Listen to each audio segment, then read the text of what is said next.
चिखल तालुक्यातील मेतके येथे बाळूमामा दर्शनासाठी आलेल्या भाविकाच्या कारची काच फोडून 35 तोळे सोन्याचे दागिने रोख रक्कम लंपास करणाऱ्या सराईत चोरट्याला स्थानिक गुन्हे अन्वेषण शाखेने अटक करून 53 लाख रुपयांचा मुद्देमाल जप्त केला. विरेश नागराज जप्पा, वय वर्ष 44, राहणार हेलेपेट, दावणगेरे, कर्नाटक असं आरोपीचं नाव आहे. पोलिसांच्या वेगवान व तांत्रिक तपासामुळे हा गुन्हा अल्पावधीतच उघडकीस आला. 13 फेब्रुवारी रोजी सायंकाळी मेतके तालुका कागल येथे दर्शनासाठी आलेल्या भाविकाची रस्त्यावर उभ्या असलेल्या मागील कारची काच फोडून रोख रकमेसह मुद्देमाल लंपास करणाऱ्या चोरट्याला पोलिसांनी अटक केली. त्याच्याकडील चोरलेले सर्व दागिने हस्तगत केले. मेतके येथे दर्शनासाठी आलेल्या भाविकाची कारची काच फोडून अज्ञातांनी कारमधील पर्समध्ये ठेवलेले सुमारे 29.50 लाख 73,500 रुपयांचे सोने चांदीचे दागिने तसेच हजारांची रोख रक्कम चोरट्यांनी लंपास केली होती.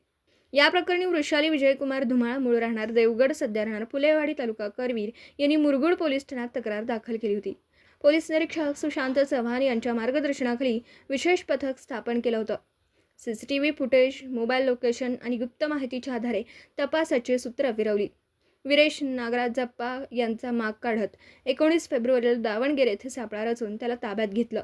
आरोपीने पोलिसी खाक्या दाखवताच गुन्ह्याची कबुली दिली. आरोपीकडून 345.250 ग्रॅम सोन्याचे दागिने, 303.20 ग्रॅम चांदीचे दागिने, 2 मोबाईल, हँडसेट आणि कार असा एकूण 53 लाखांचा मुद्देमाल जप्त केला. मराठी SC न्यूजसाठी मुरगुडहून सर्जेराव भाट.